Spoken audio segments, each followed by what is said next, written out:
টাকার অবমূল্যায়নের সুযোগ রপ্তানিকারকদের কাজে লাগাতে হবে বলে মন্তব্য করেছেন বাণিজ্য প্রতিমন্ত্রী আহসানুল ইসলাম টিটু। বলেন, গেল ৩ বছরে টাকার বিপরীতে ডলারের মূল্যায়ন বেড়েছে ৩০%, যার ফলে দেশে রপ্তানিকারকদের আয়ও ৩০% বেড়েছে। দুপুরে রাজধানীর এক ৫ তারকা হোটেলে রপ্তানি বাণিজ্যে গুরুত্বপূর্ণ অবদানের স্বীকৃতিস্বরূপ সিআইপি সম্মাননা কার্ড প্রদান অনুষ্ঠানে তিনি এসব কথা বলেন।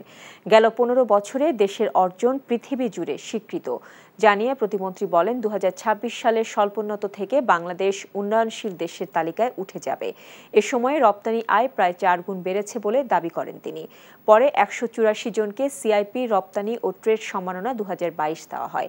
এর মধ্যে ১৪০ জনকে রপ্তানি ও ৪৪ জনকে ট্রেড সিআইপি সম্মাননা দেওয়া হয়।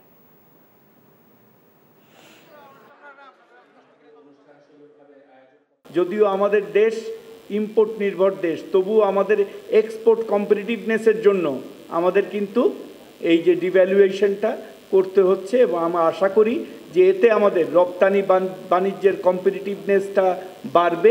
এই সুযোগটা আমাদের রপ্তানিকারকদের কাজে লাগাতে হবে।